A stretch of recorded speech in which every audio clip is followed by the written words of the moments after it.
সত্তর্ষি শ্রী শ্রীমৎ যোগ জীবনানন্দ স্বামীর চিঠিপত্রের সংকলন পত্রাবলী থেকে দুখানি পত্র পাঠ করছি।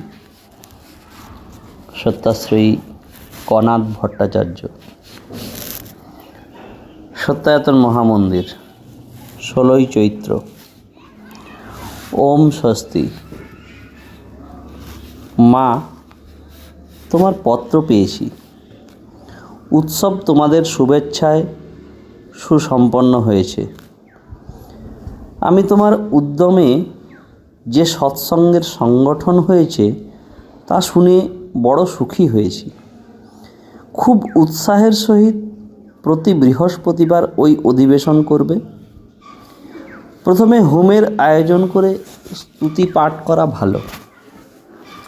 সর্বপ্রথম বন্দনা সঙ্গীত গাহিয়া লইবে। এবারের উৎসবাঞ্জলিতে পাইবে ওম বন্দেহং পুরুষোত্তমম ইত্যাদি। যত বেশি সৎসঙ্গ করিবে ততই সাধারণ তোমাদের কার্যকলাপে আকৃষ্ট হইবে। কিন্তু যেন কোনো প্রকার বাচালতা বা বিবাদ বিসম্বাদ না হয়, খর দৃষ্টিতে সে বিষয়ের উপর লক্ষ্য রাখিবে। উপাসনার নূতন প্রণালীর জন্য চঞ্চল হতে হবে না। যথাকালে সবই মিলবে। আমি বৈশাখ মাসে আবার কাটিপাড়া যাব। সেখানে হয়তো কিছু বেশি দিন থাকব। শরীরকে বিশ্রাম দেওয়ার প্রয়োজন সবাই বোধ করছেন। অবশ্য আমিও আমাকে খুবই ক্ষীণ অনুভব করছি। আহার অপ্রয়োজন বোধ হচ্ছে, অথচ শরীরকে খাটিয়ে কাজ অনেক করতে হয়। যাক, ওই জন্য ভাবতে হবে না, যা হয় হবে। তোমরা বেশ উৎসাহের সহিত সৎসঙ্গ চালাবে। তোমার মাতৃদেবীর জন্য প্রার্থনা করো, তার কর্মভোগ শীঘ্র সমাপ্ত হোক। তিনি তাহলেই শান্তি ও সুস্থতা লাভ করবেন। সাধনপন্থা ভিপি করলে তাদের টাকা দিয়ে রাখতে হবে। আমার কাছে আর নেই, বেশি লিখবার অবকাশও নেই। লিখতে একটু কষ্টও হচ্ছে, তাই আর বেশি কিছু লিখলাম না।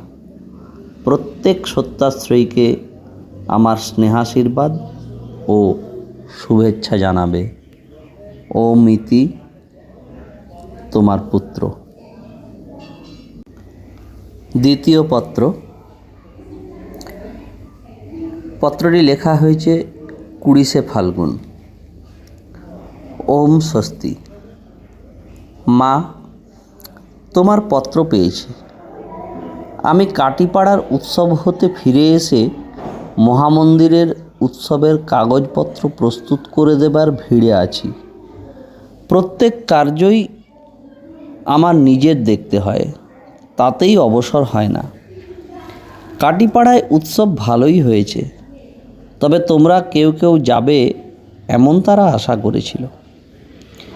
আমি আগামীকাল মহামন্দিরে ফিরে যাব। আমি তোমাদের সহ উৎসব করতে ইচ্ছুক, কিন্তু দূর বড়, খরচ অনেক, তাই একটু অসুবিধা মনে হয়। বিশেষত তোমাদের মধ্যে একটা লৌকিক সমাজ আছে, সেটা হচ্ছে উৎসবের সাহায্য করা নিয়ে সত্যাশ্রয়ীদের জিদ। আমি দেখতে পাচ্ছি যে কেউ কর্মে সাহায্য করতে পেরে লজ্জিত হয় এবং কেউ কেউ বেশি সাহায্য করবে বলে গর্বান্বিত হয়। অবশ্য এই পার্থিব ভাব শীঘ্র দূর হবার নয়। ইত্যাদি নানা কথা ভাবছি। তোমাদের নাম বাঁকুড়ায় বড় আছে। অবস্থা তো তেমন নয়, পাছে কোনো প্রকারে মনে দুঃখ পাও কেউ, তাই আশঙ্কা হয়। অবস্থা বেশ ভালো থাকলে কোনো কথা ছিল না। যা হোক, সরোজ যেতে পারলে সুখী হব। তোমার সাধন বিষয়ে কোনো ভুল হয়নি এখন বলার মতো কোনো কিছু ঘটেনি। সাধনপন্থা তোমাদের পড়া হয়ে গেলে প্রশ্ন জন্মাবে, তখন উত্তর দেব। সাধনপন্থা ছাপা হয়েছে, বই বাঁধা হলেই তোমাদের কাছে পাঠানো হবে। যাহারা পূর্বে টাকা দিয়েছে তাদের কাছে ভিপি করা হবে না, বাকি যে কয়খানা চাই লিখবে, একত্রে সব ভিপি করা হবে। তোমার স্বপ্ন কতকটা সত্যও বটে, তবে ক্রিয়াটি মানুষ। এই পত্রে সকলকে আশীর্বাদ জানাবে। ওম ইতি কপিল।